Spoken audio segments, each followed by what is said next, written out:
Today, we shall reflect on the life of St Benedict of Nursia. Born of noble parents in the small town of Nursia in Umbria, Italy, St Benedict spent his youth in Rome, but the dissolute lives of his fellow students and the sadly discovered state of the country then under the Arian Theodoric the Goth prompted him at the age of 16 to give up everything and to seek salvation as a lone hermit in a hidden cave high above Subiaco. After a few years, during which he matured rapidly in mind and character, reports of his sanctity, his miracles, and his gifts of directing souls attracted more and more earnest disciples, and these he organized into 12 monasteries, each comprising 12 monks with its own superior. Benedict also instituted schools for the Christian education of the young, but this very success led to the instruction of numberless curious visitors from Rome to the envious hostility of other monks in the neighborhood. He therefore accepted a providential donation of some land further south from the father of his pupil Placidus, and after 28 years at Subiaco, he moved to Monte Cassino in the year 529. There he established a great abbey which became the mother house of the Benedictine order for the reclamation and regeneration of Christian Europe. It is this latter accomplishment of his that was to earn him the title Father of Europe from Pope Pius XII and patron saint of all Europe on the 24th of October 1964 from Pope Paul VI.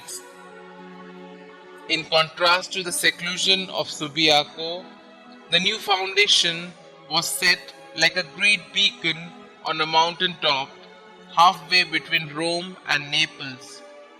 Benedict's holy rule of 526 aimed at the moral and spiritual training of the monks according to the evangelical counsels. Because of its reasonableness, moderation, and adaptability to every clime and age, it gradually became the norm for all Western monasteries.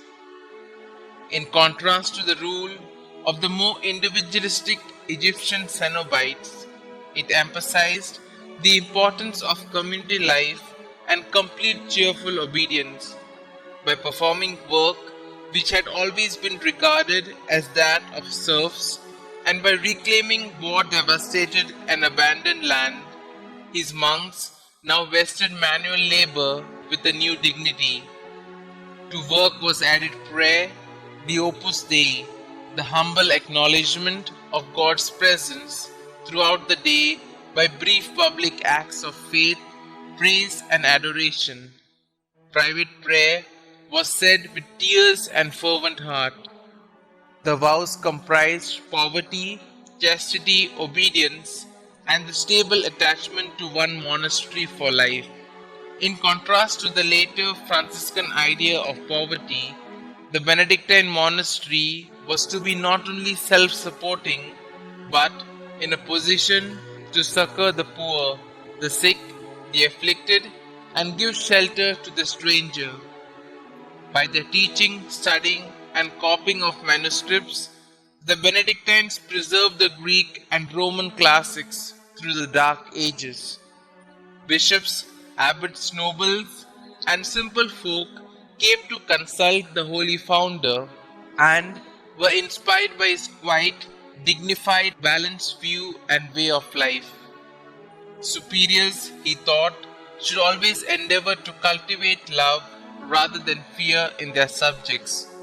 The poor found in him a sympathetic protector. Even King Totila of the Goths was so greatly impressed with what he saw on his visit to Monte Cassino that he is known to have tempered his cruelties thereafter. St. Benedict is traditionally believed to have died on the 21st of March 547 in his abbey church. his hands raised heavenward in prayer after having received Holy Communion before the high altar, and buried next to his sister, Saint Scholastica, in the oratory of Saint John the Baptist at Cassino. Though not a priest himself, his order has given to the Church no less than 24 popes, 4,600 bishops, and over 5,000 saints. Besides its liturgical and missionary labors, it has rendered invaluable service to the humanity in art, science, and agriculture.